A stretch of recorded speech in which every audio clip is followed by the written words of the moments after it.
Hello to all and welcome to the Ear-Wicker podcast.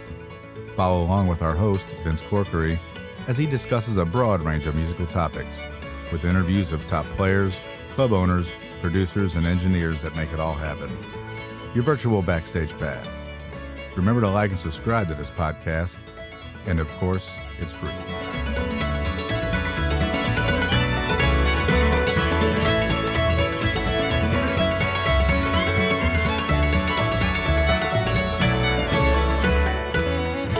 Hello and welcome to the Ear-Wicker podcast. And today we have a very special guest. He's a musician, a luthier, a businessman. We have Rick Thum. How you doing, Rick? I'm good, Vince. How are you? Great, man. Thanks. Pleasure to be here. Thanks good. for having me. Oh, yeah, man. Appreciate you driving out from the country, come over to the house. Country road, yeah. Country road. Now, I wanted to ask you, are you originally from St. Louis? Yeah, originally born on South St. Louis, Miami, and Minnesota Street until I was about almost 6, and then we moved out to what was the real sticks. We went out to Arnold, Missouri, and that predates Highway 55 and everything, man. We moved in between 59 and 60, we moved out there. Oh, wow. So we were on the party line telephone, and we used our fireplace for heat. I mean, literally, the house had a wood-burning furnace that was not what we think of as a wood-burning now. It was just a big fire in the basement that went through airflow upstairs. It was cold. Yeah, wow. Well, so how did you get into music? Or what was your first instrument? My very first instrument was, I was a Boy Scouts, and a guy handed me his bugle, and I blew into it, and he goes, "No, you got to make your lips vibrate." And I went, "Oh, blat." And I immediately started playing Reveille, blat, blat, blat, blat, blat, blat. And he pulled it away from me.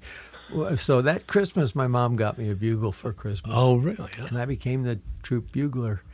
And I was probably 5th or 6th grade. Oh, okay. And then 7th grade, I stopped at the local EJ Corvettes up in Sunset Hills and bought a $32 Tesco Del Rey electric guitar. Oh, why the guitar? Why the electric?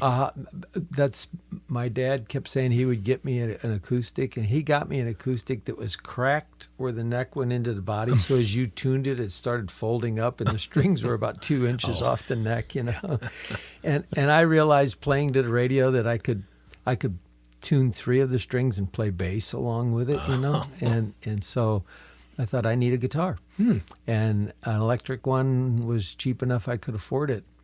But the amplifier was a problem. And my dad had this huge, it was a Revell tape recorder, a reel-to-reel.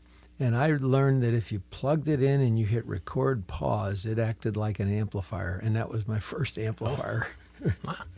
Pretty ingenious, actually. Yeah. I immediately started a little 3-piece rock band with 2 friends of mine. Oh, really? I was going to ask you what your first band was. Yeah. Oh, there you go. And that was in 7th grade. And in 8th grade, we actually started playing high school gigs. We played 3 of the high school gigs. We did May Crowning and Homecoming and something else. It was a 4-piece group. Now, what kind of music was it? We were doing the top 40 rock and roll, you know, Beatles and Trogs and Wild Thing. Oh, wow. Okay. And, Land of a Thousand Dances or whatever it was. Wow. So, yeah. So how did you get to the Hammer Dulcimer, which you are playing in a Christmas concert this Thursday, December 12th at the Sheldon Concert Hall? Yeah. So, I mean, that's a lot of years in there, but... Yeah, there was a lot of years between there, and a lot of things happened. And yeah, the show at the Sheldon, first off, is it's my favorite production. I have 7 of the best musicians around. Well, I should say 6 and me. I have 6 of the best musicians around St. Louis, which you're one of them, the bass player that plays with everybody, and I get to use you. Yeah, so I love that show. And it's just a blast to me because to begin with, it's Christmas music, and we do it with a little bit of a different twist, a little different. We do old-timey Christmas, and yet I have a guy on electric guitar, you know, to stir the pot, I always say, you know. Yeah. So we do them a little bit traditional, a little bit non-traditional. Yeah. And when you say old-timey Christmas, it scares kind of some people away, but it's like we try to keep the real traditional feeling of Christmas. But we do a couple swing pieces and a couple, you know, old-timey and a couple, so it's a variety. So it's December 12th, this Yes. Thursday. And what time? What's the The details? doors open at 6:30. We play from 7 to 9. And it's at the Sheldon Theater, which is, as you know, Vince, a 750-seat perfect acoustics. Yes. Behind the auditorium. Fox. Behind the Fox, yeah, on Washington Avenue, Grand in Washington. So Yeah, it's beautiful place. One of my favorite venues to play. And who are some of the musicians? You mentioned the guitar player. That's The guitar player is Tim West. He's the owner of Tower Music. oh yeah, And then his wife plays cello with us. She's a very good cello player. That's LaShandra. And then we have Kristen Linton, who did backup vocals on some of my CDs, and she's just got a tremendous voice. Yes. And she sings the female vocal parts. And then we have Rin Netherton on fiddle. And Oh, yeah. anybody knows Rin. Oh, He's yeah. just a savant. He plays fiddle and piano. He gets to play that $500,000 piano Oh. on stage. He always says, I'll play with you if I get to play the piano. And then Bob Bourne, who is sure, yeah. my guitar player Right. through the year, and then myself. So right on. it's a nice ensemble, and we just work together well. Yeah, so. it's fun. It's a fun show, though, Yeah. too, I think. Yeah. Like you said, it's kind of a throwback. Right. And it is. And I think you can escape, when you come to the show. It's a nice escape. Right, So, right. That's about how we feel with it. Yeah, yeah. It's 2 hours of fun, and what I really like is at the Sheldon they have a bar that you can go to, and you can bring your drinks in and sit in the comfort of your seat and watch the show and very good. enjoy it. So yeah, we try and promote that homey feeling up on the stage too. You'll see us tipping back a wine glass once in a while on stage. Right. Now, you play hammered dulcimer and on the show, of course. Yes. So how did you get to the hammered dulcimer? So, through the years, I played in tons of rock groups, and I had a big 12-piece rock group in high school. We had a 4-piece horn section and 3 singers, and we did Chicago Blood, Sweat, and Tears down to Joe Cocker. And a long time ago, I learned how to do what I would call medleys, but we did a 45-minute nonstop medley. And in high school, we played a lot of the big gigs and stuff. And in college, I lived in the dorm at St. Louis U, and I became the guy that if any of the fraternities needed a band, I'd ask how much they wanted to spend, and it was $100 for me and $50 a man, which back then was good money. Yeah. And I kept a list of guys in the dorm who would play with me, and we would rehearse acoustically in my dorm room, and then we'd play the gigs. I had all my gear in my room and stuff, and after college, I got in with a group. We played on the Admiral for a while. And when they closed the Admiral, we were on the 4th deck of the Admiral, and I said, no more one-nighters in rock and roll, too much equipment and stuff, and I gave it up. And then I played for my church for about 14 years while I was raising kids in Webster Groves. And one day we were walking into Silver Dollar City during their crafts festival, and a guy was set up from Michigan. His name was Jay Round. He was set up. You had to walk around his display to get into the park. And I walked past him, and the one brother turned and looked at me and said, you look like you need to try this. And I was like, try what? And he showed me, and I was immediately smitten. Guitar for me was fun. I liked the notes, but there wasn't enough movement in it. And being a young guy, I wanted more motion. So in high school, I started playing drums, bought a drum set. And drums were really fun. I played in a couple of rock groups on drums, but drums didn't have any notes. And when he showed me the hammer and dulcimer, I was like, ooh, drums with notes. And I was immediately smitten.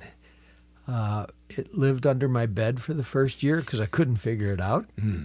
And I went to a festival in Memphis in 1990, September of 1990, and somebody showed me mine was set up wrong. He set it up the right way, shoved me off to a class, and in that workshop, I basically found out how it worked. I didn't really learn a lot at that except how it worked. I came home that Sunday and designed the whole system that I still use to teach and play and the whole bit. Wow. And it was kind of a one-day thing. I just sat down and figured it out and went, wow, it's all right there. And for me, it was my natural instrument, Vince. That's pretty incredible, though. In one workshop, and you changed your life. It did change my life. That was when he said, hey, you look like you need to try this. He didn't know how right he was. Cute side story. I was down in Florida once and at a concert, and somebody asked, I take questions sometimes, and somebody says, "How did you find it?" I was started to tell that story, and out of the back, I said, and the guy turned and said, "Hey, you," and I heard a guy in the back go, "And that would have been me." He had moved down to Florida, and he was at the concert, man. It was so cool, you know. Oh, that's great. Wow. Yeah. You said you started designing them pretty much off the bat there? I owned a music store for a while, and we carried hammer dulcimers. And we were, at the time I was there, we were the largest outlet for hammer dulcimers in the United States. We carried 7 of the top makers. I was traveling to festivals, and I got to see everybody's dulcimers. And I kind of handpicked the top 7 models that I liked, and we carried them all and kept them in the store. And which store was this? Let's remain nameless. Okay. And I really promoted the hammer dulcimer there, and I learned what everybody was doing, and I got to do repairs, and nobody really made a dulcimer that fit my needs. Most of the builders were builders, not players, and they were building for a player who wasn't a builder, whereas I came to it as a builder and a player. And I started building because I wanted a little more out of my dulcimer than other ones were giving me, and I actually have 3 patents on my design and on my dulcimer, and they were the only patents let in over 100 years on the hammer dulcimer. And that's interesting. I had a hobby most of my life.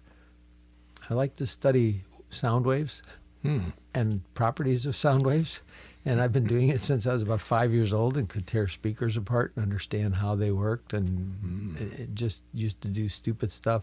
A friend of mine used to give me AT&T training manuals for the sound guys, and I would read all that stuff until I understood it. And so I know more about sound waves than most people do.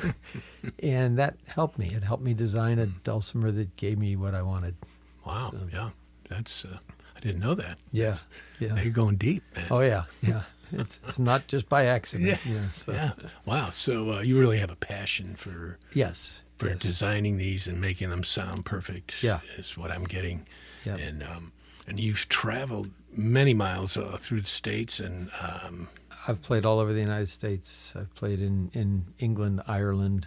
So get around a little bit. Yeah. I've been all over.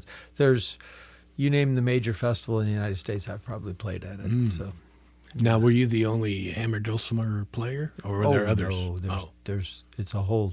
It's like anything. You become a quilter, and all of a sudden you find out everybody's quilters. Yeah. There's a magazine called the Dulcimer Player News, and anytime they claim there's about 6,000 to 7,000 players around our country. There's now an online festival, and they claim that there's, worldwide, there's 8,000 to 10,000 players that are active with their system. Oh, okay. And so... How many have your dulcimers? I've sold them in Belgium, England, Ireland, Canada, Australia, and the United States. Wow, impressive. So, yeah. In fact, somebody was just over in Belgium and doing workshops, and he sent me a picture back, and 5 of the students in the class had my dulcimers, and he says, "I'm surrounded by Rick Thum dulcimers. Oh my gosh!" Well, that's cool. Which is really a treat. Yeah, that's cool. And you build these, and you also, I know you build I don't know if it's a student model or a practice model. I don't know what you call it. It's a traveler.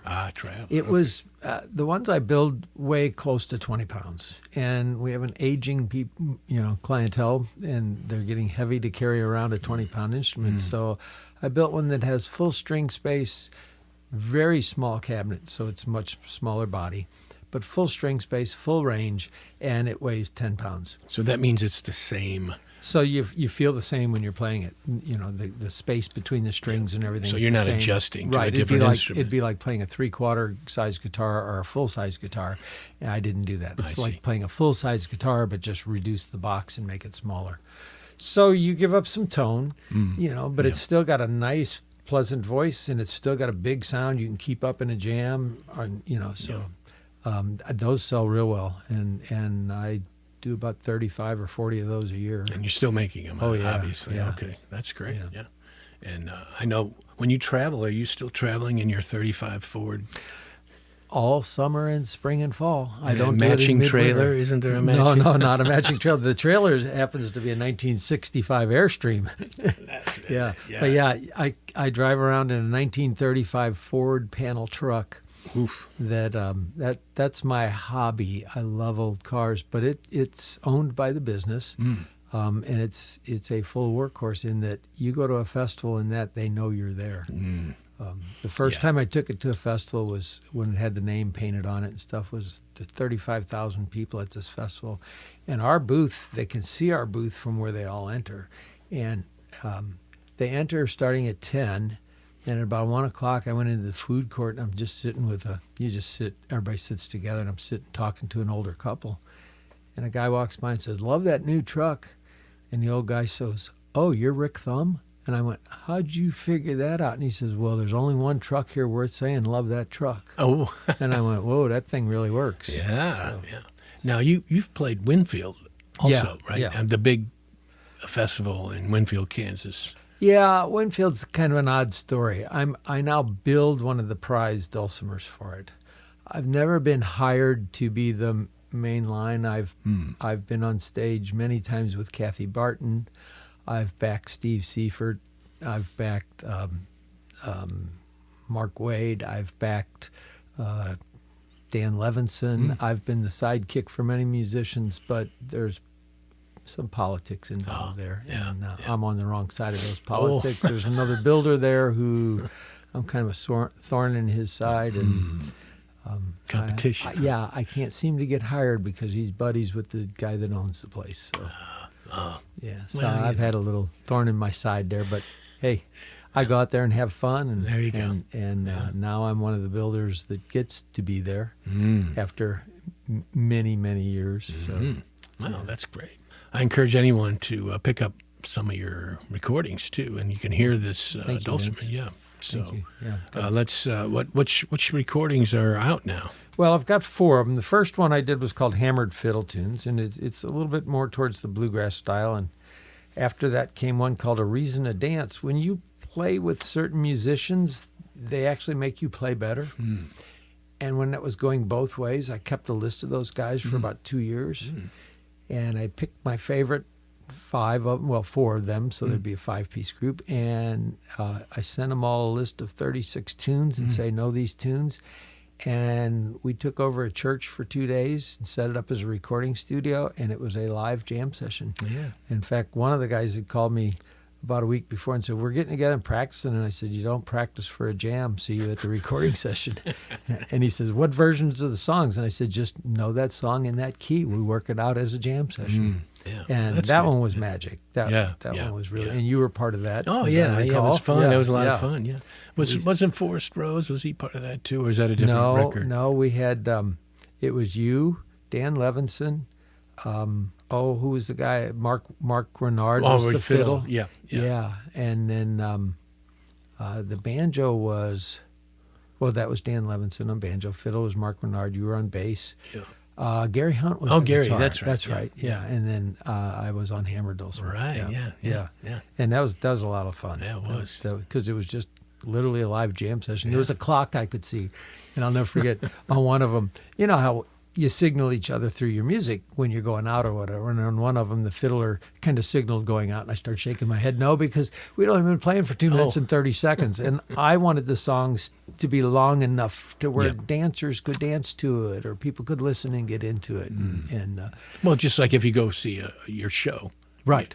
You know. Yeah, So- I don't want pieces too short. So we jammed them good and long, and a lot of dance communities use that CD. In fact, it was really cute. I had a daughter living in Ithaca, New York one time, and we went up to visit her, and there's a couple city blocks that they closed the street and made it into a mall kind of thing. You know, you stroll in, and my wife and I are strolling, and I hear old-time music coming, and we walk and look, and here's this raised kind of area. It was built up in the middle of the street. We're big and flat, and they were doing old-time contra dancing. So we're watching for a while, and a guy comes running down. He goes, "So this is called contra dancing." He starts explaining it. My wife goes, "Yeah, my husband plays those." And he goes, "Oh, really? well, who are you? And she goes, Rick Thum. And he goes, oh my God, we use your CD all the time to dance to. And my wife was like, okay, you're getting around a little too much here. So it was really cool to run into a group that knew the CD, and a lot of the dance communities embraced it because we played them long enough to dance to. Yeah. So it was used a lot by dance method communities. behind the madness. Yes.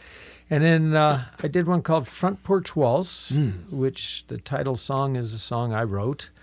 And then my latest one was called Down the Old Dirt Road. And that one's songs about or songs from coal country 1930s, the Appalachian coal country and coal country life. And half of them are vocals and half of them are instrumental, and that's my favorite one. It's been the best-selling one, and where can you get these recordings? actually, you can get them at ourthum.com. Okay. So through me, and they're digital, or we've still got hard copy left. Not many. They're starting to dwindle. Yeah. Wow. Well, that's great. That's good stuff. And I was going to ask you, do you have a favorite show you've done, or I know you've done a lot. Is there anything that sticks out? Well, there's a big festival called the Everett Dulcimer Fun Fest. It's Everett, Michigan, and it's the oldest and largest dulcimer festival in the world, actually. And I've played there for some 30-odd years, and I usually close out the Saturday night set at the stage, and that's just been a real blessing and fun thing for me, because I've been doing it for years, and it's a huge festival. So nice. Yeah. that show stands out in my mind. Now, do you conversely, do you have a worst show or worst gig? Yeah. Let's not talk about that, because I walk away from certain ones just growling sometimes. Yeah. Well, sometimes they're good stories, That's they're good stories, but again, Vince, I always say when two people get together, there's politics, and people come to the festivals to have a good time, and our job is to make a perfect place for them to come and have fun, and. So we make a little utopia for them, and they don't always know what's going on behind the scene. That's true. Yeah. And there's a couple of them that the directors are people sometimes who wish they could play better and want to be known better, so they start a festival, and they're really not up to the caliber, and then they start protecting it by making you play worse. Like at one, I worked for him for years and years and years, and always brought a guitar player. He would meet me there from Ohio, and he and his wife would come and register and pay the fee, and she would participate. And the one year I get there, and they're like, oh, you can't use him on stage. And I'm like, what? And they said, oh, it's in your contract. I said, and it wasn't. Oh. And I said, and they said, well, if you use him, you'll never be back. And I said, fine, I'll never be back. Oh.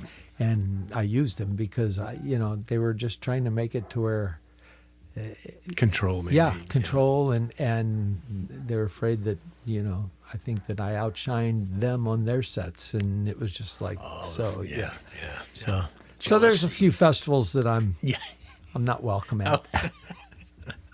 Well, that's a good reason not to be welcome. It is a good reason, because I thought I'm not gonna let my art suffer because you've got a problem.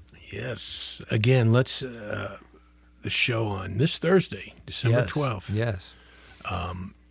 At the Sheldon Concert Hall, the beautiful Sheldon Concert Hall. That's one of my favorite places to play. 7 to 9. Yes. Doors open at 6:30. And there's parking right across the street. I know some people get hung up, I don't want to go downtown. I don't want to. Well, you can go right up Grand, turn left on Washington, and there's a parking lot right across the street from it. They also have their own now, their own parking lot. Oh, really? Yeah. I didn't know that. Yeah, and it's just to the west. Oh, okay. So you would drive right past it's huge. it? Yeah, I mean, there's plenty of room for everybody. Oh, and it's streaming live on YouTube. Get your virtual tickets at ourthum.com. Where do you get your hammer dulcimers? How does someone look into if they're interested? Well, my website, again, I try to keep it easy. It's R for Rick, and Thum is THUM. There's no B on it. My website is just ourthum.com. And Okay. They're on there. Okay. My phone number's on there. Okay. Somebody wants to call and ask questions. Great. I don't hide. I'm very out there in the public, and rthum.com. If they want to email me, it's even easier. It's rthum@rthum.com. Okay. So, Yeah, redundant. It's yes, good. redundancy. It's very good. All right. Well, Rick, again, thank you for coming over. Well, thanks for having me, Oh, Vince. man, it's been great. And I'll tell you, we'd love to see people turn out at the Fox. Listen to me, at the Sheldon. Behind the Fox. You know, a cute story about that one year. I did a lot of work for the Sheldon when they were fundraising to expand the place. And I had a 5-piece group at the time called Cabin Fever String Band. And we used to play there quite often, and we got very popular, and we were getting where we were selling the place out. So they gave me a weekend, a Saturday night in August. Now, it was the last weekend in August, which that's a dead weekend. And they had a publicist who knew who to give what to and in what form.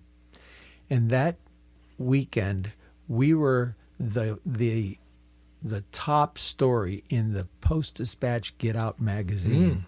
And Mariah Carey was right next door at the Fox, and she was under us. Oh. Because we turned it in the way they wanted it, and Mariah Carey's publicist didn't quite know that. So we got top billing, front page, the best bet to do on Saturday night in St. Louis, and it was us. Great. And Mariah Carey was, and there's also a concert at the Fox with Mariah Carey, and I'll never forget it. I kept that newspaper, by the way. I hope it's framed. No, it's in a drawer. But I did awesome. keep that one, yeah. Yeah. So it's just a really well-known secret. It's a well-known secret in St. Louis. It is one of the best theaters in Yes. St. Louis. Yeah. And it's a pleasure to play there, and for me, it's such an up to get to play with the group that I have. It's just so. You ask about favorite shows.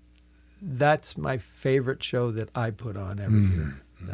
It's a fun show. It's I like the you just kind of go back. Yeah. And you just kind of forget about what's going on, and it's fun. It's Yes. just fun to do. So, And by the way, thanks for having me. tickets are available through MetroTix. okay, that's important. MetroTix.com. All right.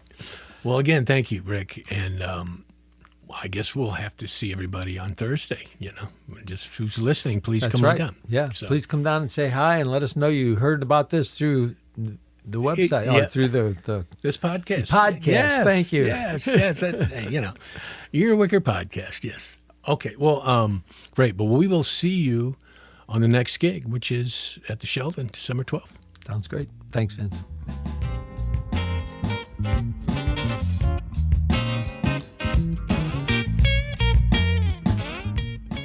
If you'd like to speak with Ear-Wicker Podcast, please email us at vincentcorkery57@gmail.com.